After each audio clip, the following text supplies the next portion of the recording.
Pandian two சீரியல்ல அடுத்து வர எபிசோட்ல என்ன மாதிரியான ட்விஸ்ட் எல்லாம் இருக்க போகுதுங்கிறத இந்த வீடியோல பார்க்கலாம்.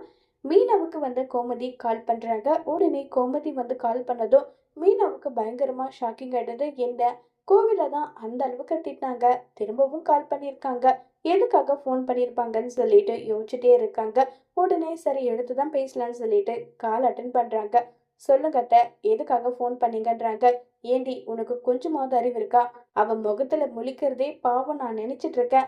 நீ என்னடானா அவளை கோவிலுக்கு கூட்டிட்டு இப்படி பண்ணிட்டு இருக்க. என்ன உன் மனசுல நீ நல்லவன் நினைச்சிட்டு இருக்கியா? இதுக்காக தான் இப்படி பண்ணிட்டு இருக்கியான்னு சொல்லிட்டு கோவப்பட்டு கேட்டுட்டு இருக்காங்க. அத்தை, திட்ட வேண்டியதெல்லாம் கோவில்ல திட்டிட்டீங்க, இப்ப என்ன திட்டுறதுக்காக தான் ஃபோன் பண்ணீங்களா? சொல்லுங்க அத்தைன்னு சொல்லிட்டு கேக்குறாங்க. உடனே இல்ல இல்ல, அதுக்காகலாம் ஒன்றும் நான் ஃபோன் பண்ணல. நான் முக்கியமான விஷயம் பேசுறதுக்காக தான் ஃபோன் பண்ணேன். நாளைக்கு ஸ்ரீரங்கம் கோவிலுக்கு போகலான்னு சொல்லிட்டு இருந்தனே, மறந்துட்டியாடேன்னுன்றாங்க. மறக்கலாம் இல்லாத ஞாபகம் இருக்கு. நீங்க என் மேல கோவமா இருக்கீங்கல்ல, அதனால போறதோ இல்லையோன்னு நினைச்சேன்றாங்க.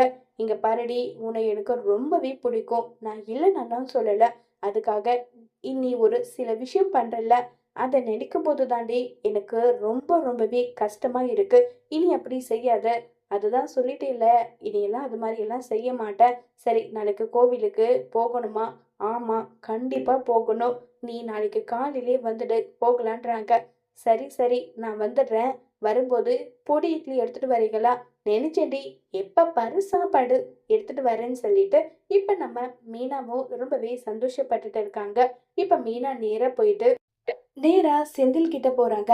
செந்தில் கிட்ட போனதும், எங்க அத்தை ஃபோன் பண்ணாங்க, ஸ்ரீரங்கம் கோவிலுக்கு நாங்க போறோம்னு சொல்லிட்டு இருக்காங்க.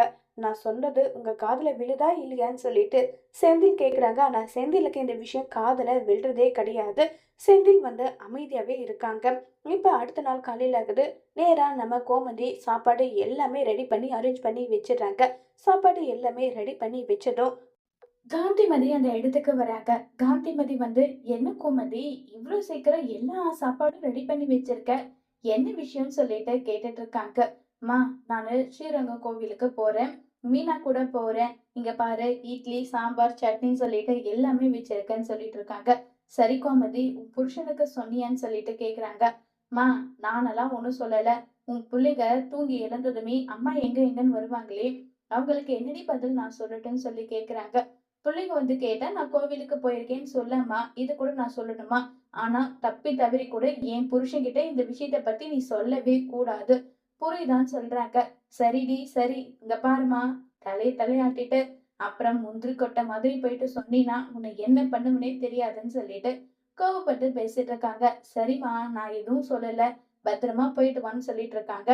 இப்ப மீனா பஸ் ஸ்டாண்ட்ல வெயிட் பண்ணிட்டு இருக்காங்க. கோமதி அங்க வராங்க. அத்தை, என்ன அத்தை இவ்வளவு நேரம்? நானே வீட்டுக்கு வந்துடலாமான்னு நினைச்சேன். இவ்வளவு நேரம் என்ன அத்தை பண்ணிட்டு இருந்தீங்க? சாரிடி, வேலை இருந்தது. நான் என்ன உன்ன மாதிரியா? நான் எல்லா வேலையும் செஞ்சுட்டு வரணும் இல்லைன்றாங்க. உங்களுக்கு எத்தனை முறை அத்தை ஃபோன் பண்றது? என்னது ஃபோன் பண்ணியா? ஆமா அத்தை, ஃபோன் பண்ணேன், நீங்க எடுக்கலன்னு சொல்லிட்டு இருக்காங்க. ஐயோ, போனு வீட்லயே மறந்து வச்சுட்டேன்டி. சரி அத்தை, வாங்க வீட்டுக்கு போயிட்டு போன் எடுத்துட்டு வந்துடலாம். இல்ல இல்ல, போன் ஒண்ணும் எனக்கு தேவையே கிடையாது. நிஜமாதான் சொல்றீங்களா? நிஜமா தாண்டி சொல்றேன். போன் எல்லாம் எனக்கு வேண்டவே வேண்டாம்னு சொல்லிட்டு எல்லாம் இருக்காங்க. சரி அத்தை, ஒருவேளை மாமாவை யாரும் கால் பண்ணா என்ன பண்றது? அதெல்லாம் யாரும் போன் பண்ண மாட்டாங்க, வாடி போலன்னு சொல்லிட்டு கிளம்பி போறாங்க. இப்ப பாத்தீங்கன்னா காந்திமதி பாட்டி யோசிக்கிறாங்க. என் பொண்ணு கூட எத்தனை நாள் இருக்கணும், சந்தோஷமா இருக்கணும்னு நல்லா நினைச்சேன் தெரியுமா? கடைசியில என் பொண்ணு இந்த அளவுக்கு மனசுல வருத்தத்தோட இருக்கா. எனக்கு தெரிஞ்ச மாதிரி அவளையும் அவ புருஷனையும் சேர்த்து சமாதானம் படுத்தணும்னு நினைக்கிறேன். இது நடக்குமா இல்லையான்னு தெரியலையேன்னு சொல்லிட்டு காந்திமதி யோசிச்சுட்டு இருக்காங்க. சரி, இந்த போனை சைலண்ட்ல போட்டாதான் நம்ம நினைக்கிறது நடக்கும். அதனால சைலண்ட்ல போறது எப்படின்னு சொல்லிட்டு போயிட்டு அரசு கிட்ட கேக்குறாங்க. அரசு இப்படிதான் அப்பதான்றாங்க. உடனே அந்த போனை சைலண்ட்ல போட்டுறாங்க. ராஜையும் கதிரும் வராங்க. வந்ததும் ஃபீல் பண்ணிட்டு முகத்தை வச்சுட்டு இருக்காங்க காந்திமதி பாட்டி. அப்பதான் என்னாச்சு, ஏன் இப்படி இருக்க? காலையில இருந்து என்னாச்சுன்னு தெரியல. நம்ம பொண்ணு ஆளவே காணுமே, நான் வீடு முழுக்க தேடி பார்த்துட்டேன். உன் அம்மாவை ஆளவே காணுன்றாங்க. கோவிலுக்கு இது போயிருப்பாங்க, கோயிலுக்கு போனா சைலண்ட்ல இது போனை போட்டிருப்பாங்கன்னு சொல்லிட்டு எல்லாம் பேசிட்டு இருக்காங்க. அவ புருஷன் பேசுறதே இல்லைன்னு நினைச்சு அவ்வளோ ஃபீல் பண்ணி அழுதுட்டு இருந்தா. இப்ப கூட எனக்கு என்னவோ அப்படிதான் தோணுதுன்னு சொல்லி பயங்கரமா வருத்தப்பட்டு ஃபீல் பண்ணி பேசிட்டு இருக்காங்க. அம்மாவுக்கு எதுவும் ஆகாது. நான் ஃபோன் பண்ணி பார்க்குறேன். ஃபோன் பண்ணாலும் ஃபுல்லா ரிங் ஆகுது. எடுக்கலன்னு சொல்லி காந்திமதி ஃபீல் பண்ண, சரி பார்க்கலாம் இருங்க. ஃபோன் பண்ணிட்டே இருக்கோம். கண்டிப்பா அம்மா எடுக்காம எங்க போயிடுவாங்க. எடுப்பாங்கன்னு சொல்லிட்டெல்லாம் இருக்காங்க. ஃபோனும் ட்ரை பண்ணிட்டே இருக்காங்க. ஃபோன் பண்ணாலுமே எடுக்கவே இல்ல. இத நினைச்சு ரொம்பவே வருத்தத்துல இருக்காங்க. நம்ம ராஜி பயங்கரமா ஃபீல் பண்ணிட்டு இருக்காங்க. அம்மா எங்க போனாங்களோ தெரியலன்னு சொல்லிட்டு, அரசி ஒரு பக்கம் ஃபீல் பண்ணி கதறி அழுதுட்டு இருக்காங்க. இப்ப என்ன பண்றதுன்னு தெரியாம கதிர் ஒரு பக்கம் ஃபீல் பண்ண, உடனே நம்ம பாண்டியனுக்கு கால் பண்றாங்க. கதிர், அம்மா உங்ககிட்ட எங்கேயாவது போற வரேன்னு சொல்லிட்டு போனாங்களான்னு சொல்லி கேக்குறாங்க. யார்ரா நீ? எதுக்குடா இப்படி பேசிட்டு இருக்க? நானும் அவளும் பேசுறதில்லன்னு உனக்கு என்ன தெரியாதா? தெரிஞ்சா நீ ஏன்டா இப்படி கேக்குறேன்றாங்க. காலையில தூங்கி எழுந்ததுல இருந்து அம்மாவை காணுன்றாங்க. என்னடா நீயும் உன் அம்மாவும் சேர்ந்து டிராமா பண்ணிட்டு இருக்கீங்களா? என்னையும் அவளையும் சேர்த்து வைக்கிறதுக்கு இப்படி ஒரு திட்டம் போட்டுட்டு இருக்கீங்களான்னு சொல்லிட்டு கேக்குறாங்க. திட்டமும் போடல, ஒண்ணுமும் போடல.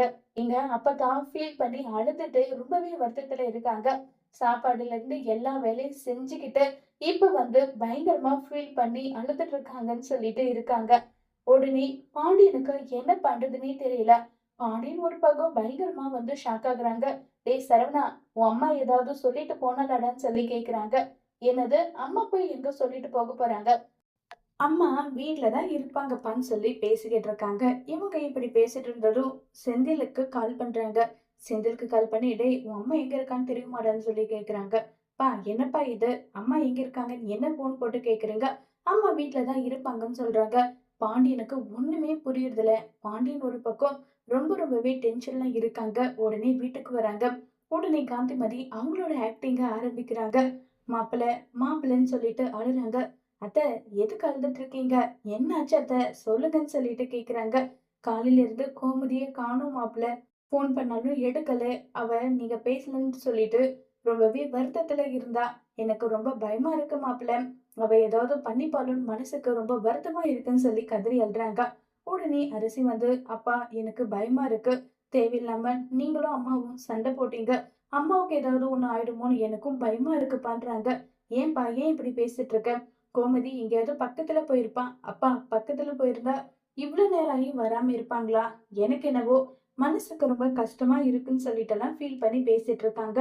பாண்டியனும் சரி பக்கத்துல இருக்க கோவில் எல்லாம் போய் தேடிட்டு வரோம். இருக்காதான்னு பார்த்துட்டு வரேன்னு சொல்லிட்டு பாண்டியன் அதே மாதிரி செந்தில் சரவணன் அதே மாதிரி பாத்தீங்கன்னா கதிரின்னு சொல்லிட்டு எல்லாருமே குன்னக்குடியில இருக்க எந்தெந்த கோவில் இருக்கோ மூடு முடுக்க எல்லா இடத்துக்குமே போய் வராங்க. அங்க எங்கேயுமே பாத்தீங்கன்னா நம்ம கோமதி இருக்கிறதில்ல. பாண்டியனுக்கு இப்ப பயங்கரமா ஃபீல் ஆயிடுது. கடவுள்கிட்ட வேண்டிட்டு இருக்காங்க. நான் கோமதிய அலட்சியப்படுத்தி ரொம்பவே பெரிய தப்பு பண்ணிட்டேன். கோமதி எனக்காக எவ்வளவோ விஷயம் பண்ணியிருக்கா. அவளை மதிக்காம நான் ஒரு சில விஷயம் பண்ணிட்டேன். அது எல்லாமே என்னுடைய தப்பு தான். கடவுளே தயவு செஞ்சு என் கோமதியை என்கிட்ட கொடுத்துடு. என் கோமதி இல்லைன்னா எனக்கு லைஃபே கிடையாது. அவ மட்டும் தான் என்னுடைய வாழ்க்கைன்னு சொல்லிட்டு பாண்டியன் ஃபீல் பண்ணி கதறி அழுதுட்டு இருக்காங்க. இப்ப எல்லா இடத்துலயும் தேடிட்டு ஒவ்வொருத்தரா இங்க வராங்க. கதிர் பாண்டியனை திட்டிட்டு இருக்காங்க. உங்களாலதான் அம்மா காணாம போயிட்டாங்க. நீங்க தான் இது எல்லாத்துக்கும் காரணம். ஒருவேளை அம்மாவுக்கு ஏதாவது ஒண்ணு ஆச்சுன்னா கண்டிப்பா நான் உங்களை மன்னிக்கவே மாட்டேன்றாங்க. உடனே சரவணன் டேய் அப்பா என்னடா பண்ணுவாரு? அப்பாவை எதுக்காக தான் திட்டிட்டு இருக்கேன்னு சொல்லி கேக்குறாங்க. எனக்கு கல்யாணம் பண்ணி வச்ச ஒரு தப்ப தவிர அம்மா வேற எந்த ஒரு விஷயமும் பண்ணதில்ல. அம்மாவோட சூழ்நிலையை நீங்க புரிஞ்சிருக்கணும்ல. அதை விட்டுட்டு உங்க இஷ்டத்துக்கு நீங்க என்னனாலும் பண்ணிட்டு இருக்கீங்கன்னு எல்லாம் சொல்லி பயங்கரமா கோவப்பட்டு பேசிட்டு இருக்காங்க. இத கேட்டதுமே பாண்டியனும் மனசு ஒடிஞ்சு பயங்கரமா ஃபீல் பண்ணி கதறி அழுதுட்டு இருக்காங்க. இப்ப வீட்டுக்கு வராங்க. வீட்டுக்கு வந்தாலும் அரிசி கேக்குறாங்க. பா என்னாச்சுப்பா?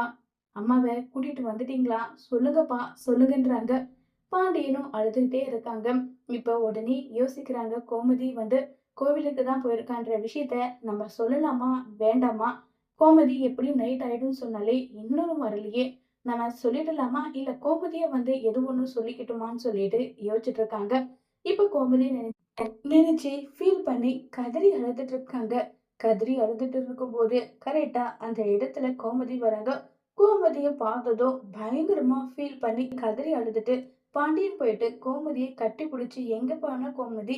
ஒரு வார்த்தை சொல்லிட்டு போக கூடாதா? எங்க போன? சொல்லு கோமதி சொல்லுன்றாங்க. ஏங்க ஏங்க என்னாச்சு உங்களுக்கு? எதுக்காக இப்படி அழுதுட்டு இருக்கீங்க? என்னாச்சு உங்களுக்குன்னு சொல்லிட்டு கேக்குறாங்க.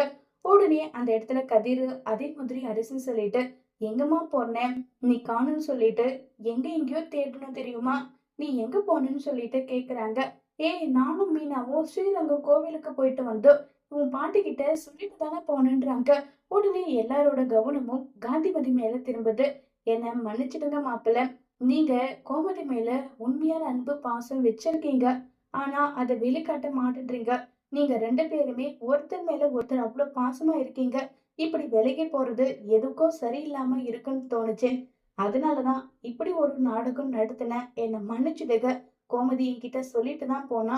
அவ போனை சுவிட்ச் ஆஃப் பண்ணதும் நான் தான் சொல்லிட்டு காந்திமதி வந்து பாத்தீங்கன்னா ஃபீல் பண்ணி மன்னிப்பு கேக்குறாங்க.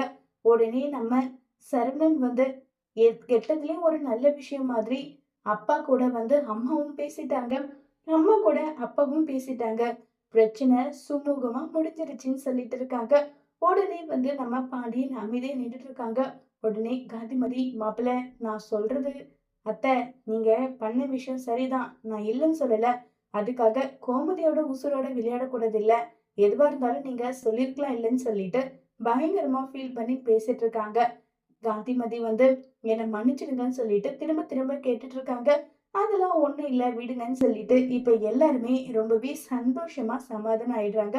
இப்ப நம்ம பாண்டியனும் கோமதியும் ரொம்பவே சந்தோஷத்துல இருக்காங்க.